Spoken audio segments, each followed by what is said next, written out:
You might be wondering to yourself right now, Robert, I thought that you were a celebrity therapist. Why are you talking about the law of attraction right now? And that's a good question. I'm going to tell you why.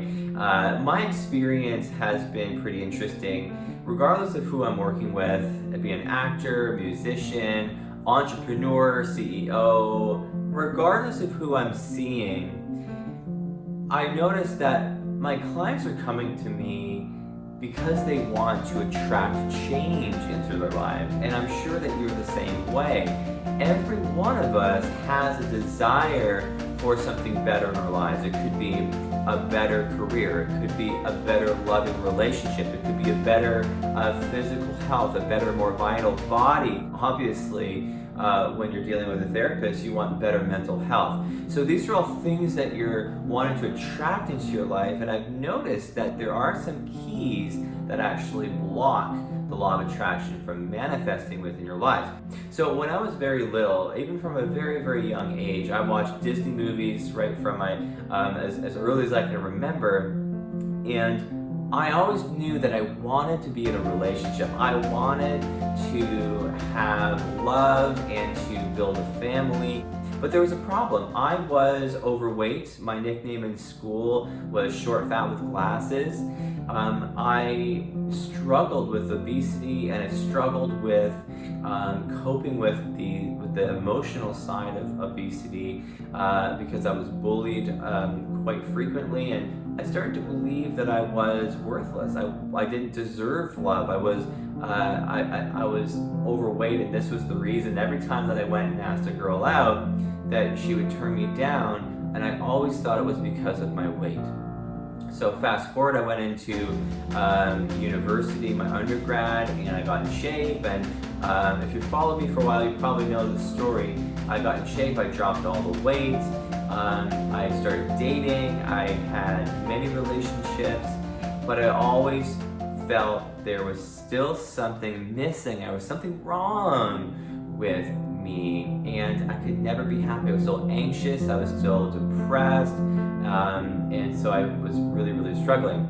And then after I went to my master's out here in Vancouver, British Columbia, I tried the dating apps.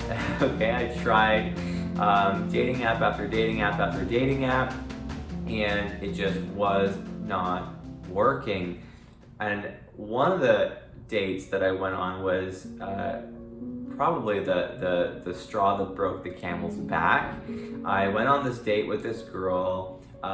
We met on one of the popular apps, and we went out and we had, a decent date. We went for dinner, we chatted a little bit, learned a little bit about her, she learned about me.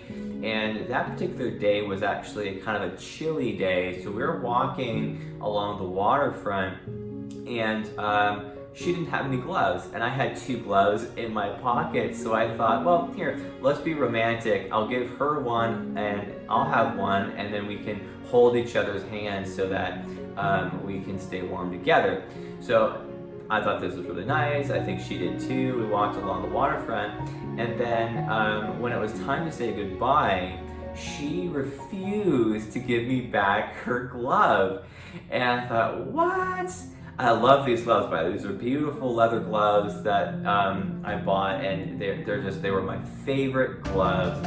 And she refused to give it back. She wanted to hold it ransom so that she could see me again.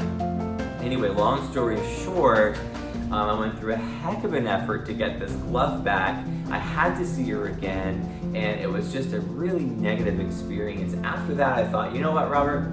I'm done. I am done with trying to date. I'm done with women. I am not even going to try anymore. And that day, I made the decision. I went down to the grocery store. I grabbed a bag of chips, grabbed some salsa, and I thought, you know what? Screw this. I am going to be fat. I'm going to eat my chips. I don't give a crap anymore.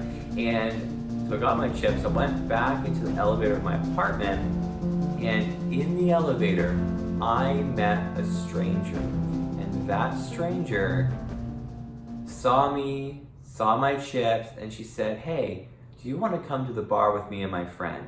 And I thought, you know what? Okay, I could go do this, which is just the same thing over again. There's no upside to that from what I want in terms of love.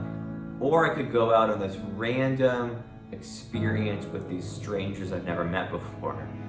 And I thought, well, sure, let's do this. So I went to the bar. I had a bunch of drinks with these people, and I was just enjoying myself. And this is the moment that changed my life.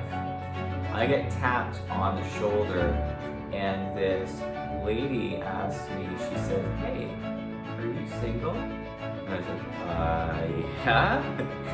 And she said, "Have you met my friend Terrence?" And she passed on her friend to me, and that friend turned out to be my wife and the mother of my child.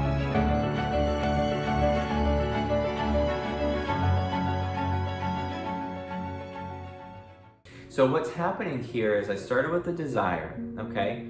I wanted to be in a relationship, I wanted to have love, of course. And then there was a moment where I just trusted. I trusted this random stranger. This was the universe talking to me, saying, "Robert, you should go down this road. The option's right here. The path is in front of you. It can't act for us." But it invited me, and I felt inside my body a yes. So I followed, and when I followed, I also released. I wasn't expecting anything. I was just like, yeah, screw it. I let go of my desire, and instantly it manifested into my life. My freaking wife and mother of my child manifested for me because I let it go. What are the things in your life that you're hanging on to too tightly, that you've got a desire for something, yes, but you're hanging on to it too tightly? And what is at the core of that?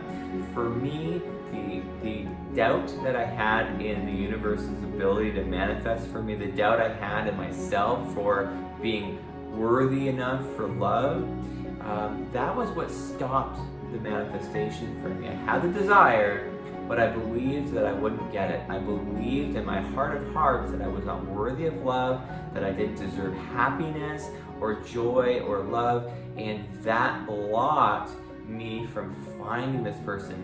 My wife lived in the same city, which is not a very big city, and we could have, she was into the bar scene and I was into the bar scene. We could have met easily, but we didn't. The universe was holding us apart for a particular reason.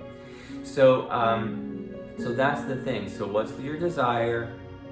Do you trust the universe completely in being able to manifest it, or are there some negative beliefs that are blocking the manifestation? Do you believe that you're not worthy of love? Do you believe that you don't deserve happiness? What beliefs are blocking that manifestation? And then as soon as you have the desire and full belief that you are worthy of it, that the universe will deliver, you just let it go and you forget all about it, and you just follow your heart. You follow your heart when the universe puts paths in front of you of options of what to do. You follow inside, and if it feels very warm or you get the sense that this is right for me, just follow it with no expectations, and you'll be surprised at what comes about.